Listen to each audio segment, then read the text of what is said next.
Trump's recent crypto executive order could disrupt the crypto market's 4-year boom and bust cycle that it has seen over the last decade, says Bitwise CIO Matt Hogan in his latest weekly memo.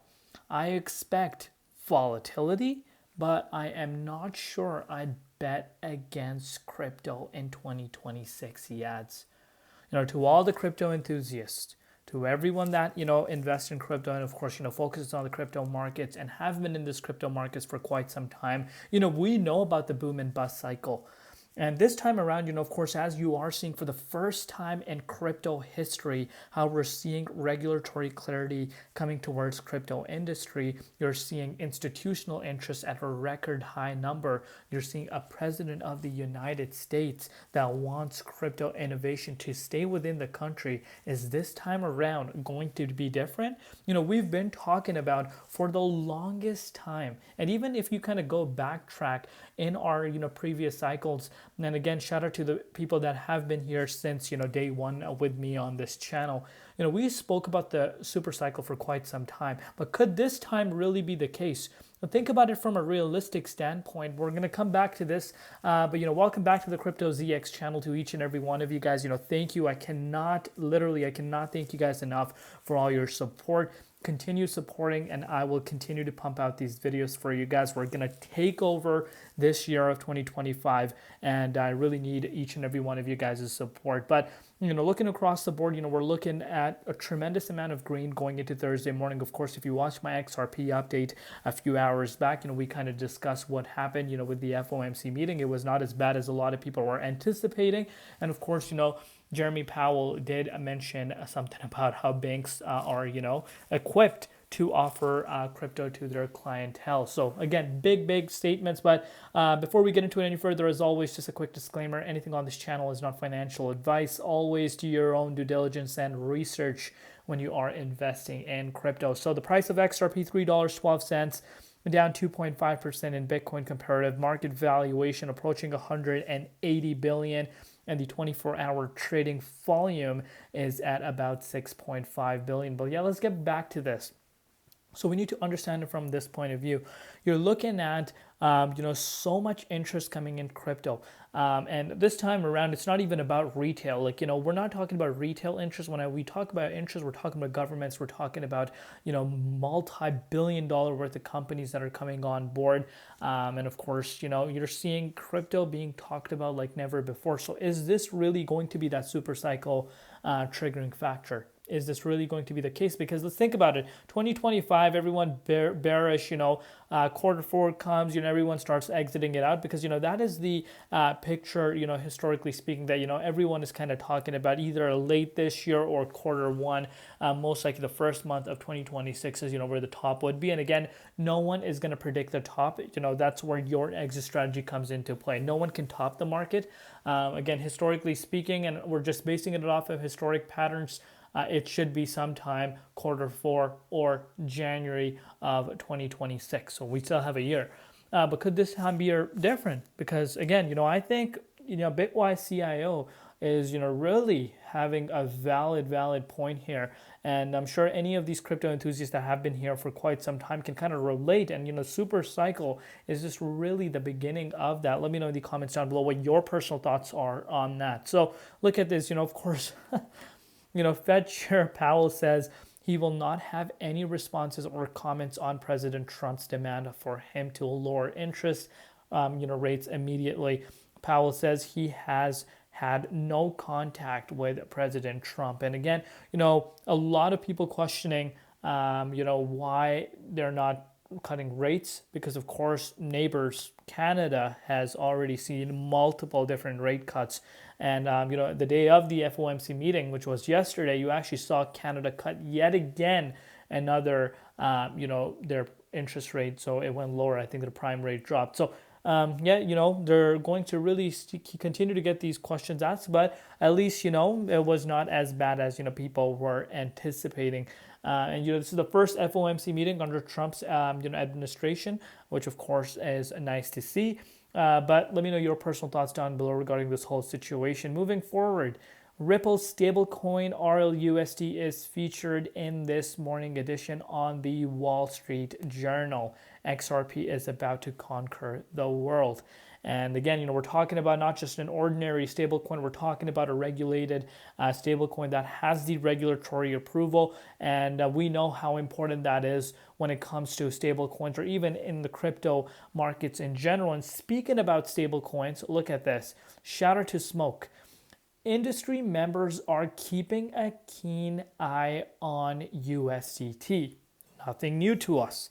A couple of big exchanges are having to drop a USDT from their platforms, and we know about this is starting to happen in EU, already is.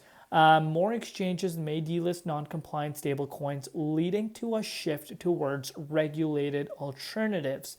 The next few months will be crucial in shaping the stablecoin market. And we've been talking about this, and this is nothing new to our viewers here on the Crypto ZX channel, but you can really see which direction the crypto space is really heading in. And I think, we spoke about the timeline yesterday, and that timeline is going to come faster than you know it. People are like, June is so far away. It's going to take so long. Literally, we're already at the end of the month. We're already closing out the month of January, and this is the first month of the year, and we only have 11 months left. Can you believe it? And in a snap, I think February is going to fly by. The quarter one's going to fly by in a snap, in my opinion. So I really want to be locked in, for the next months. And speaking about this right here is pure comedy here, guys. A good laugh here. So Gemini CEO, Tyler Winklevoss, said that the exchange won't be hiring any graduates from MIT unless university drops former SEC chair Gary Gensler from their teaching role. This is crazy.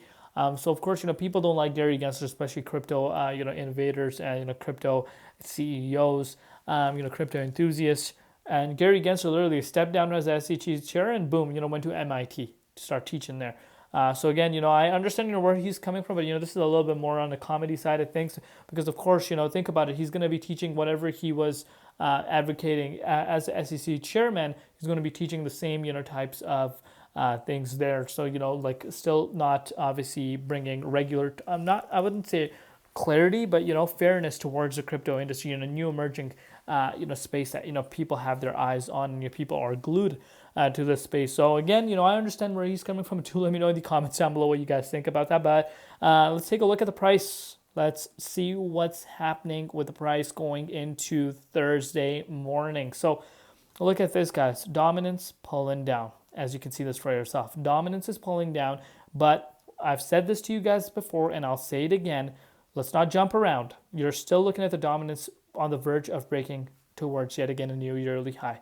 So, I want you guys to be aware of that. As far as Bitcoin is concerned, Bitcoin, let's give it a refresh live, is, on its way back towards the upside, facing some key resistance. If this resistance is able to break out, remember the $107,000 level that I was talking about?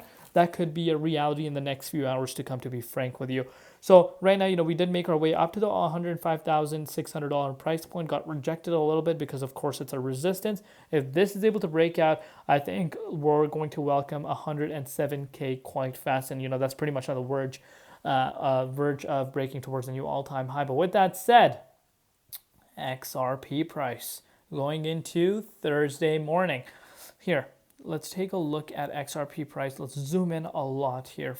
So you can see this for yourself. Obviously, we saw that wick down to that $2.97, $3, and we know the $3 is a very strong support. If you somehow got your buy orders placed in and, got in at that range, you did see XRP go up 5%, and it's pretty much making its way back up to where it was. Right now, I want you guys to understand, yes, the price is wanting to break out towards the upside. And I mentioned this in my H-bar update if you did end up watching it before this. You are noticing right now dominance being so high. I think if dominance was not that high, we would have already seen XRP sitting at this key resistance, believe it or not. And I'm not even like in any sort of doubt that we would have seen that. And coincidentally, on the 16th of this month, we actually saw that yearly high for the first time in 7 years. And what's quite interesting is on the 17th, and I mentioned this 16th and 17th, I mentioned this again in my H-bar update. Look where the dominance was. Look at that. Sorry. Where was the dominance here? Look at this, guys, on the 16th. Sorry, I don't know what I'm doing here right now. Here we are, because I'm on the hourly time frame, so apologies. Look at this. Where was the dominance? 57.18%. Where is it right now? Almost 60%. A big difference. Major, major difference. So, still the way it's holding, I'm loving it here. Of course, we want to break out of this key resistance and start retesting that $3.27 key resistance, which we haven't seen since the 23rd. Of course, if we're able to break out of there, I think we could actually set a new yearly high once again, which will leave a lot of haters speechless. But let me know down below what you guys think, guys. Love each and every one of you guys. Thank you for all your support. It's been amazing to see. Continue supporting, and you will see a continuation of these updates. We're going to get to 100,000 subscribers. And guys, it's been a long, long journey. And if you guys obviously have been following this journey for a long time, about this, and I've shared this with everyone, but I know there's a lot of new people coming on board, coming joining the Crypto ZX army. So I've been doing this since 2019, guys, and as I've stated to you guys before, I have been in this space since 2016. I learned a lot of stuff in that space, and I'm learning still to this day. If you think you're gonna be an expert in a year or two, no. This is my 4th cycle, and I am still learning to this day. But yeah, this content creating journey has been, amazing. It's been a long road. I put my blood, sweat, and tears into this. And even I've shared this with a lot of my viewers before. Content creation, it's not just like that I just started doing it because I just want to start covering crypto. It's truly been a passion. Since I was little, I've launched a lot of gaming type of content in the past, and when I was introduced to crypto, it just was the perfect time when I saw that there was an opportunity out there. I was like, what, I'm gonna go for it, and I've been doing it since then, and it's just been an amazing journey to have each and every one of you guys come and join this amazing journey and grow this Crypto ZX army. But yeah, I want each and every one of you guys on board, and crypto content creation, that's 2 of my biggest passions, and here we are. I love each and every one of you guys for supporting us. Sorry for the rant, and chase your dreams, guys. Chase your dreams. If you really put your blood, sweat, and tears into things that you really want to achieve, I promise you will achieve those. But yeah, that's a little bit of a motivation side of things from there, and yeah, we'll see you later. It's been Crypto ZX and peace.